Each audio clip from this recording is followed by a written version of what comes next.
Big news again with the Cubs, and there's someone who's just, signed for a 5-year, it was an $85 million deal, right? So it's funny. Seiya Suzuki coming from Japan, an established star in Japan, and yet Mark Feinsand, I'd say, not quite the fanfare of some of the great Japanese players, although he immediately looks like he's among the greatest to ever come over from that country. Absolutely. I was covering the Yankees when they signed Hideki Matsui, and he came to the majors with this larger-than-life Godzilla 50-home run power hitter from Japan, going from the Yomiuri Giants to the Yankees. I mean, it was all just big stage, 400 people at his press conference, so you were expecting great things. And he had a very good year with the Yankees, ended up having a very nice career with the Yankees, World Series MVP, etc.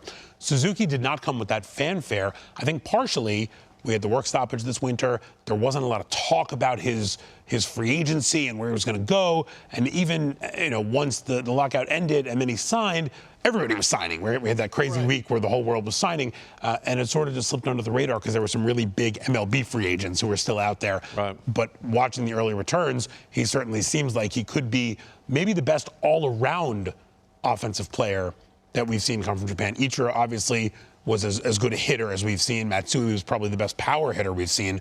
But Suzuki certainly seems like he has all the tools to be a very well-rounded hitter. No WWBC. That hurt too. Okay. I'll just show some numbers. The early returns are in. And this is a guy who does not know the league. This is a guy who doesn't know the country. And he's coming in. Take a look at StatCast presented by Google Cloud. Wait, can I do this? Okay, sure. There you go. Because in ex-WOBA, the quality of contact, he's 7th right now. Barrel percentage, consistently hitting the ball hard on a good line drive. He's 7th in all of baseball, not just the National League, all of baseball. He doesn't chase. In O-swing, he's number 1. The chase percentage that they do it a little differently with StatCast, he's 3rd. So he's extremely disciplined. His walk percentage, he's number 1. And he's one of the top 20 fastest guys in the league. These separate skills are, Dan, you tell me, these are the skills that will continue to play. It's not like, he's off to a good start. No. He's showing process skills that will stand the test of time. But what he shows you in these numbers, he knows the strike zone, he doesn't chase, and when he gets a ball in the strike zone, he barrels it up, and he's a plus runner. Wow. That's a five-tool player. Yeah. Here's the other thing.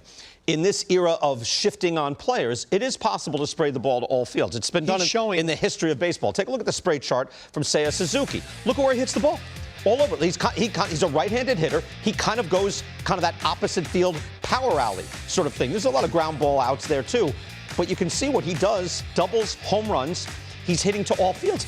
Mark, what a fantastic player! Yeah, this is incredible. This could end up being a huge deal for the Cubs. I mean, you think about it and say there were a lot of teams who were interested. I don't know if any of them realized exactly how good this guy could be. Right. Because if you could see in the future and see how he was going to adapt to big league pitching right away and the whole, sort of culture, you would have thought that more teams would have been in and that he may have fetched some bigger money. Good job on the Cubs' part. I mean, really, to get on this and stay on this, this speeds up the rebuilding window dramatically to add a player like this. Let me ask you, does the league now adjust to him?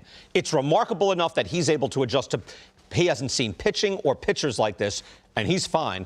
But does the league then get a book on him eventually? They do, but if his chase rate stays like that, what's the difference? Okay. Unless they find a particular hole for him somewhere. Yeah, but one thing that I was encouraged about in Japan, BK, all of those numbers were the same numbers in Japan. He didn't chase. He barreled up balls in the strike zone. So his knowledge of the strike zone, his pitch selection capability is elite.